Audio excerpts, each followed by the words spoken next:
Vous avez un turnover naturel. Ça, c'est le premier point. Oui. Quand Carrefour vous annonce 7000 emplois, il y a 7000 emplois, et quand McDo nous annonce 42 000 emplois là-dedans, c'est forcément un turnover très important. Nous aussi, on a nos étudiants annuels. Donc forcément, tous les ans, on a une dizaine d'étudiants de nouveaux et de différents postes.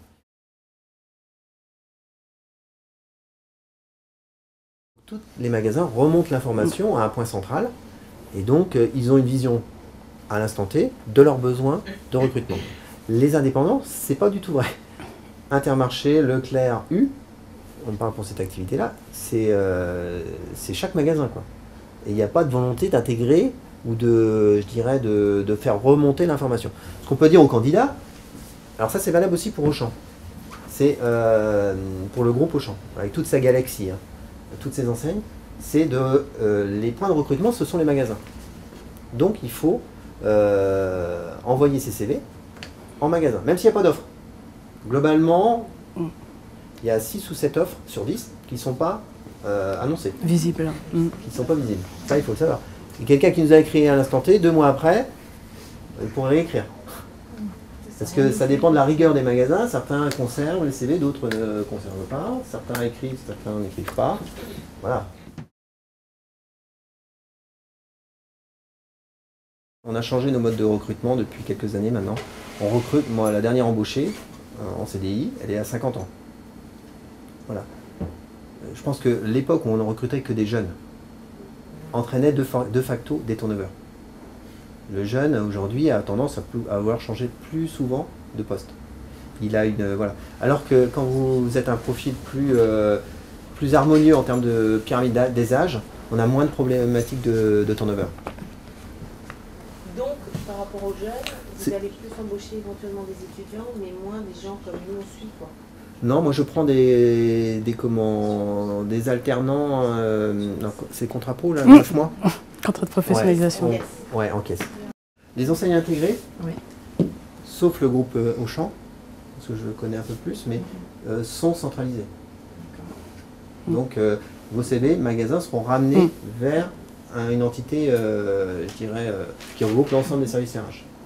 Donc leurs besoins sont remontés et ensuite, voilà. Et les CV à la limite sont sélectionnés au niveau de la centrale et ensuite sont redispatchés par le magasin et c'est le magasin qui va voir le candidat. Et la centrale, elles sont plutôt alors, dans les grandes surfaces, plutôt nationales ou plutôt locales, régionales? Il y a les deux. Il y a les deux.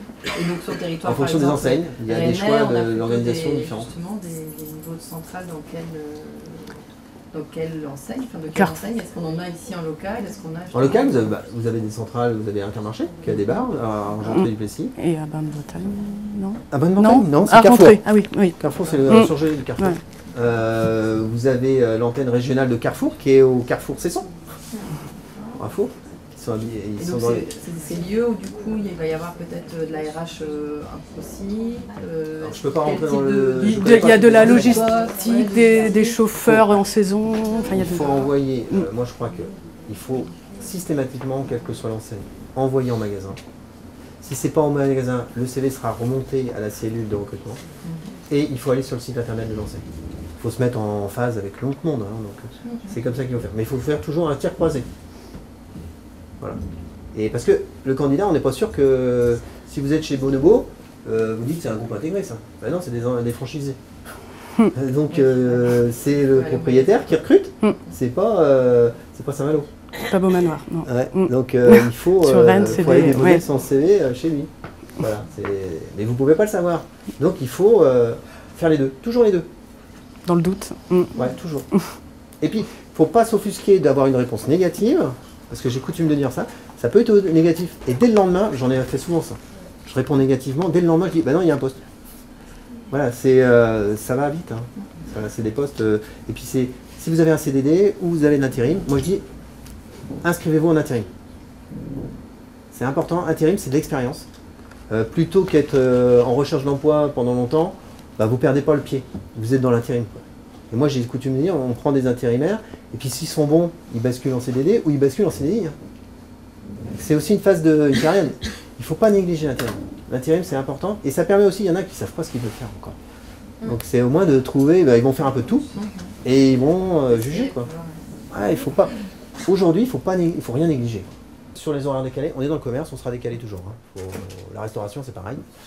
On travaille le samedi. Ça, oui, c'est quelque chose qu'il faut. Et donc, sur les salariés que vous embauchez, c'est quoi le volume horaire pour une hôtesse de caisse? Alors, notre convention collective, c'est 36h75, le temps plein. D'accord. Et vous avez une majorité de temps plein? Oui. Alors, le minimum chez nous, c'est 30 heures, pardon. D'accord. Ouais.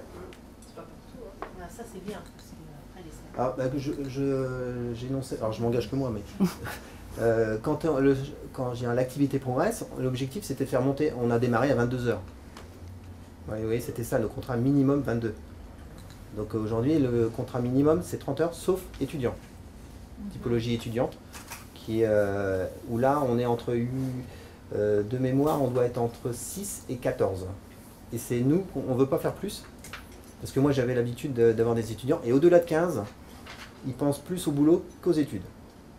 Donc, de facto, on plafonne à 14. Et oui, donc je l'ai mis. Et puis, dans certaines enseignes aussi ont des ouvertures le dimanche matin pour certaines supérettes. On entend le débat actuellement sur les magasins de bricolage, les ouvertures, voilà, exactement. Donc il faut avoir ça en tête quand un jeune ou un moins jeune veut se diriger vers les métiers du commerce, c'est que c'est des rythmes un peu décalés. Je ne sais pas comment est-ce que vous organisez pour les repos, il y a des jours privilégiés peut-être ensuite. Non, c'est lié au rayon. Chaque rayon est différent, chaque métier est différent. Une fleuriste, elle ne sera pas en repos le samedi, 50% du chiffre c'est le samedi. Donc le pâtissier c'est pareil. Donc ce sont deux rayons où effectivement l'activité est principalement tournée vers le samedi, les commandes et le chiffre d'affaires. Donc forcément les repos c'est en début de semaine. Si j'ai bien compris, donc, un étudiant à Bac+2, 3, 4 commence comme chef de rayon. Oui. Bac+2 non. Je voulais juste, alors pas une question, un petit éclaircissement là on va dire à ce niveau-là. S'il y a un conseil à donner, il faut aller le plus loin possible. Moi, je le dis toujours, allez le plus loin possible, vous allez gagner du temps. En recrutement, on va parler hypermarché. Les grandes chaînes fonctionnent dans un tableau. Vous êtes Bac+4, c'est temps de rémunération. Vous êtes Bac+5, c'est temps de rémunération. On gagne des années sur sa vie professionnelle en ayant fait une année de plus. Donc, globalement, allez le plus loin possible. Et ensuite, vous démarrez par chef de rayon. Bac+2, vous serez plutôt adjoint. Sauf en supermarché où vous pouvez être chef de rayon. Mais vous n'allez pas démarrer chef de rayon direct. Sauf si vous êtes dans une branche professionnelle, où là, effectivement, on vous forme pour être chef de rayon. Et là, c'est dans des écoles internes souvent. Oui. Dans des écoles internes. Donc il y a le cursus universitaire et ensuite l'école interne. Pour ce qui concerne les Bac+4, Bac+5, ils peuvent être chefs de rayon directement en étant stagiaire chef de rayon. Et celui-ci, il faut postuler dans les magasins, dans la centrale. Et c'est là vous arrivez, c'est 6 mois à peu près de formation. Et ensuite vous êtes gestionnaire de votre rayon. Et voilà, et après vous montez les échelons.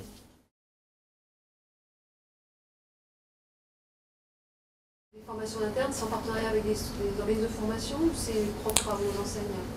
Alors il y a les deux. C'est-à-dire que ça peut être formation en interne avec un tuteur au sein de l'entreprise. Et ça peut être également en partenariat avec des institutions. La chambre des métiers, ça peut être également avec des organismes privés. Et donc, je pense à une formation interne, poste d'hôtesse de caisse, et en alternance, c'est 9 mois de mémoire. Et donc, on peut former à la fois une formation théorique, on va dire plus de culture générale et d'approche commerciale, et ensuite de poste technique. Voilà. Et d'accord, la personne ressort avec un certificat professionnel, elle ressort quel type de diplôme? C'est formation interne. Les formations internes, elles ne sont pas forcément reconnues par la, comment dirais-je, des formations inscrites au RNCP. Voilà. La certification professionnelle. Mais elles ont une valeur en interne. Alors, on parle de la grande distribution ici, mais globalement, la grande distribution a cette tradition de reconnaître la valeur du travail à travers l'expérience professionnelle. Le titre est peut-être secondaire chez nous. Donc on regarde plus les expériences professionnelles qu'on ne regarde les titres. Parce que finalement, il y a des employés libre-service qui peuvent être Bac+4 chez nous, on en a. Et donc il n'y a pas de vérité par rapport à ça. Nous, l'expérience professionnelle, c'est la première chose qu'on voit. Donc on regarde plutôt le profil de la personnalité de notre candidat. Et ensuite, c'est son travail, il est au même pied d'égalité que tout à chacun. Et donc c'est lui qui fait ses preuves. À titre indicatif, par exemple, les contrats de professionnalisation dont le commerce a souvent recours, on est à peu près sur 40% de qualifications qui visent des reconnaissances conventions collectives. C'est-à-dire qu'on identifie dans la convention collective de l'entreprise le poste vers lequel la personne doit évoluer et on fait un programme de formation vraiment sur mesure au regard des compétences énoncées dans le poste. Ensuite, on est à peu près à 45% de diplômes et titres inscrits au RNCP et on a un petit reliquat de CQP, les certificats de qualification professionnelle qui sont propres à chaque branche. Voilà à peu près. Mais c'est vrai que c'est un secteur qui embauche sur des savoir-être et qui ensuite fait évoluer. Donc on a, c'est vrai, à l'entrée des niveaux de qualification qui sont assez faibles, mais qui sont corrigés justement par la formation interne et par l'évolution qui est proposée. C'est pas un critère sélectif, le diplôme n'est pas un critère pour recruter.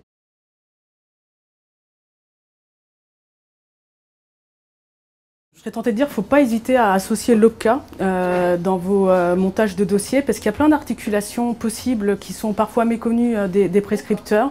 Il y a par exemple, c'est vrai qu'à plus de 26 ans, la loi dit que c'est 100% du SMIC et beaucoup d'entreprises sont réticentes. Oui, bah voilà, après ça dépend des accords de branche. Mais il y a par exemple le plan de formation de l'entreprise qui peut, plus de 10 salariés, peut mobiliser son plan de formation par exemple pour des frais de salaire.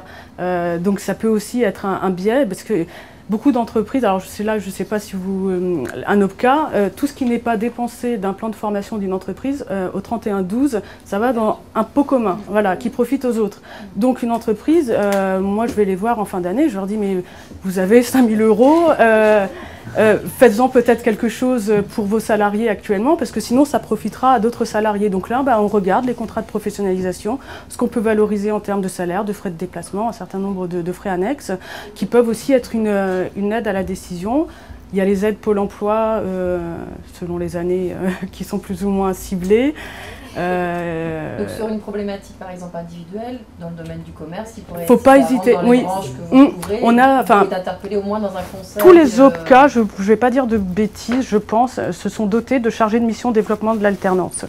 C'est-à-dire qu'il y a un fonds qui a été créé, le FPSPP, le Fonds paritaire de sécurisation des parcours professionnels, qui tous les ans va prendre une partie en fait, de la collecte que les entreprises nous versent. Ça va alimenter un fonds et il redistribue cet argent via des appels à propositions.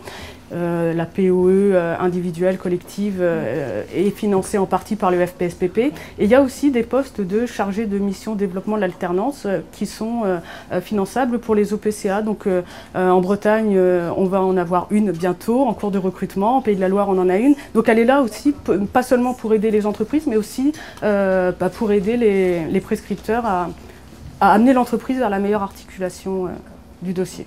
Pour que justement ce ne soit pas un frein quand typiquement c'est le bon profil.